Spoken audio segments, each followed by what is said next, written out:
आप अपने डबल चांदनी के पौधे की समुचित देखभाल करते हैं तो आपके पौधे में जनवरी का 1 महीना छोड़कर साल के 12 महीने फ्लावरिंग होती रहती है। क्योंकि जनवरी के महीने में बहुत ज्यादा ठंडक पड़ती है और कोहरा वगैरह भी पड़ता है, तो इसलिए उस समय उसमें फ्लावरिंग बंद हो जाती है। लेकिन कलियां तब भी उसमें बनी हुई होती हैं, लेकिन खिल नहीं पाती हैं सर्दी के कारण। गर्मियों में और बरसात में तो इसमें बहुत ही अच्छी फ्लावरिंग होती है। आप देख पा रहे हैं कि मेरा ये पौधा, इसमें कितनी सारी फ्लावरिंग हुई है और इसमें कितनी ढेर सारी कलियां बनी हुई हैं।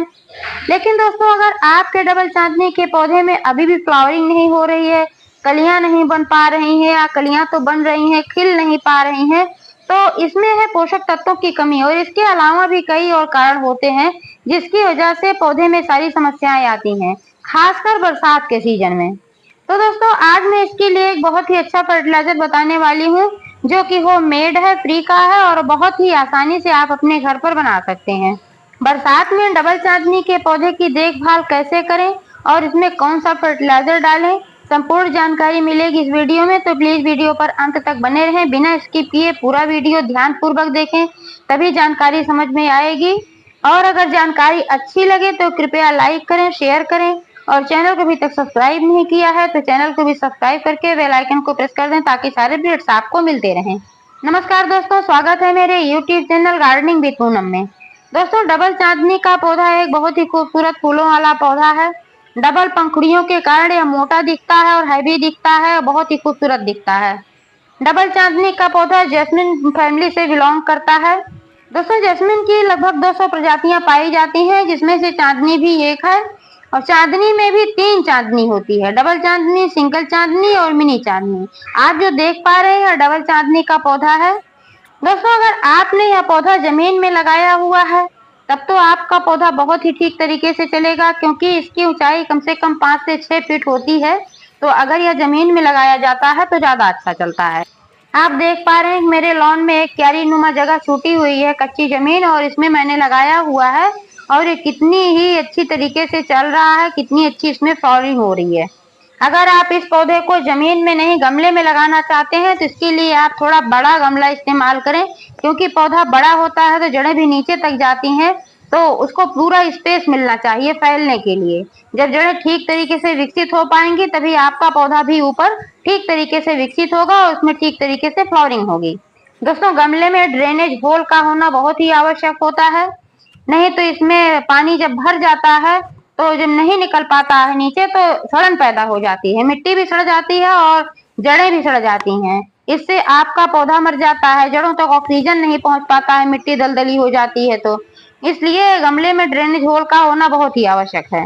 दोस्तों, पॉटिंग मिक्स की बात करें तो इसके लिए जल निकासी वाली भुरभुरी दोमट मिट्टी की आवश्यकता होती है। यह थोड़ी सी अम्लीय मिट्टी पसंद करता है। आप नर्सरी से बना बनाया पॉटिंग मिक्स भी खरीद सकते हैं और अपने घर पर भी बना सकते हैं। घर पर बनाने के लिए आप 50% गार्डन सॉइल ले लें, 30% इसमें मिला लें मोटी वाली रेत। इसको ठीक तरीके से वॉश कर लेना है, क्योंकि इसमें अगर कूड़ा कचरा रहेगा तो इसमें फंगस वगैरह लग सकता है। और 20% इसमें मिला लें या तो गोबर की सड़ी हुई खाद, या तो फिर वर्मी कंपोस्ट खाद, या फिर किचन के कचरे से बनी हुई, सब्जियों के छिलके वगैरह से बनी हुई कंपोस्ट खाद। अगर ऐसी पॉटिंग मिक्स बनाकर आप अपने पौधे को लगाएंगे तो आपका पौधा ठीक तरीके से चलेगा भी और फ्लावरिंग भी करेगा। दोस्तों, बरसात के सीजन में थोड़ी सी लापरवाही हो जाती है तो फिर यह पौधा फ्लावरिंग करना बंद कर देता है, क्योंकि बरसात के सीजन में पानी बरसता रहता है अगर, तो फिर इसकी मिट्टी में नमी पहले से बनी हुई होती है और अगर आप इसमें वाटरिंग करते जाते हैं तो फिर मिट्टी दलदली हो जाती है, जड़ों तक ऑक्सीजन नहीं पहुंच पाता है, जड़ें सांस नहीं ले पाती हैं, पौधा कमजोर पड़ने लगता है और यही कारण होता है कि आपका पौधा फिर कलियां गिराने लगता है या फिर उसमें कलियां बनना कम हो जाती हैं, फूल खिल नहीं पाते हैं।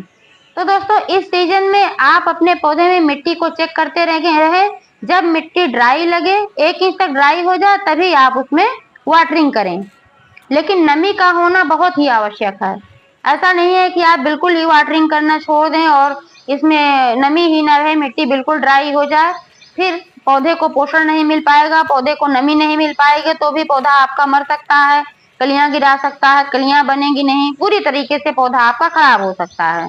दोस्तों, धूप की बात करें तो जैसे सभी फूलों वाले पौधों को अक्सर आवश्यकता होती है, वैसे ही इसको भी कम से कम 3 से 4 घंटे की धूप की आवश्यकता होती है। अगर 5 से 6 घंटे की धूप में आप रख सकते हैं तो और अच्छा होता है। धूप में रखने से पौधा खराब भी नहीं होता, उसमें फंगस वगैरह नहीं लगने पाते हैं और पौधे में अच्छी तरीके से फ्लावरिंग भी होती है, पौधे की ग्रोथ भी ठीक तरीके से होती है, क्योंकि प्रकाश संश्लेषण बहुत ही अच्छे तरीके से होता है। दोस्तों, बरसात के सीजन में अक्सर फंगस वगैरह लगने का डर होता है, इसमें कीड़ों का भी अटैक हो सकता है, तो इसके लिए आप इस पर नीम ऑयल का भी छिड़काव कर सकते हैं और घरेलू चीज हल्दी है जो इसका भी इस्तेमाल कर सकते हैं, क्योंकि हल्दी में भी antibacterial, anti fungal, antiviral, antioxidant गुण पाए जाते हैं। दोस्तों, 1 से 2 चम्मच हल्दी पाउडर आप अपने गमले की मिट्टी में मिला सकते हैं। गमला छोटा है तो 1 चम्मच, बड़ा है तो 2 चम्मच। और आप 1 लीटर पानी में 1 चम्मच हल्दी पाउडर घोलकर स्प्रे बोतल में भरकर अपने पौधों पर छिड़क भी सकते हैं। इससे पत्तियों को कोई नुकसान नहीं पहुंचने वाला है, बल्कि कीटों से और फंगस वगैरह से रक्षा होगा। इसमें पोषक तत्व भी होते हैं, एंटीऑक्सीडेंट होता है जो हमारे पौधे के लिए फायदेमंद होता है, इससे पौधे की लाइफ भी बढ़ जाती है। लेकिन दोस्तों, अगर आप नीम ऑयल का इस्तेमाल कर रहे हैं तो 1 लीटर पानी में 1 से 2 चम्मच आप घोलकर उसमें पत्तियों पर स्प्रे कर सकते हैं। लेकिन स्प्रे करने से पहले आपको एक टेस्ट कर लेना बहुत ही आवश्यक होगा।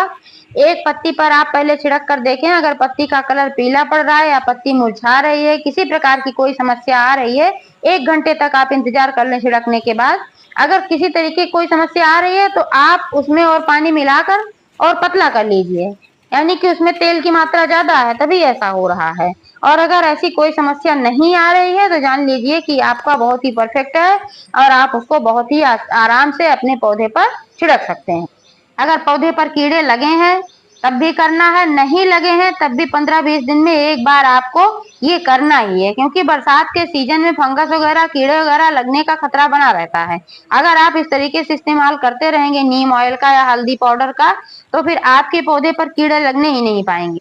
दोस्तों, डबल चांदनी सफेद फूलों वाला पौधा है और सफेद फूलों वाले पौधों को कैल्शियम की भी आवश्यकता बहुत होती है, इसलिए इसको कैल्शियम युक्त खाद देना चाहिए।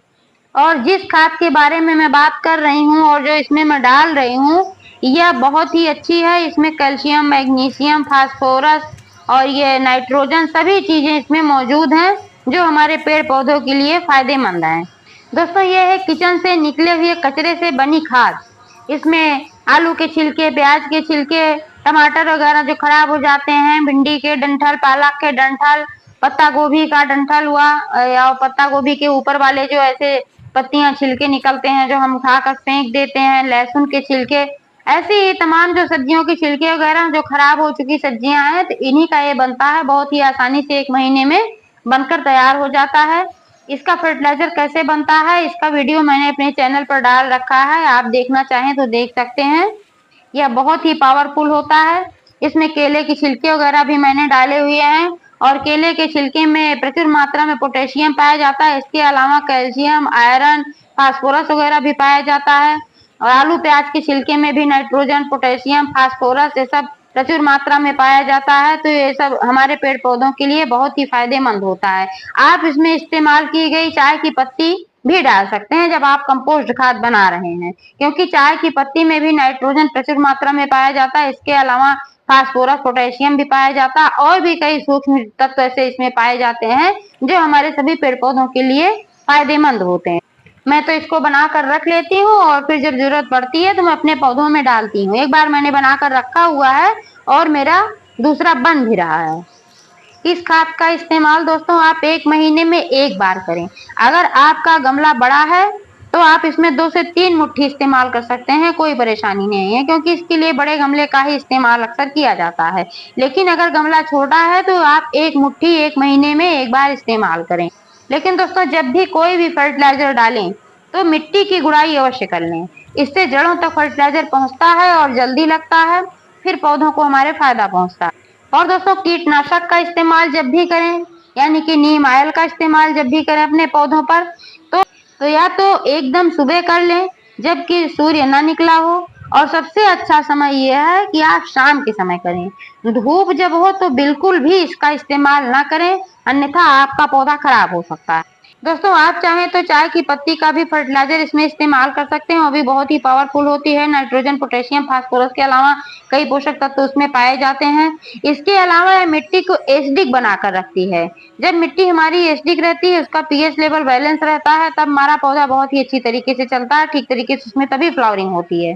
दोस्तों आप अपने पौधे में चूने के पानी का भी इस्तेमाल कर सकते हैं। इसके लिए 2-3 ग्राम चूना आप 1 लीटर पानी में घोलकर जड़ों में डाल सकते हैं। लेकिन इस बात का ध्यान रखें, अगर आपकी मिट्टी अधिक अम्लीय है तभी आप चूने का इस्तेमाल करें, अन्यथा चूने का इस्तेमाल ना करें। अगर इसके पहले आप चूने का इस्तेमाल कर देंगे, अगर मिट्टी ज्यादा अम्लीय नहीं है तो फिर मिट्टी आपकी क्षारीय हो जाएगी, आपका पौधा खराब हो जाएगा। इसलिए दोस्तों चूने का इस्तेमाल करते समय सबसे पहले मिट्टी की जांच अवश्य कर लें।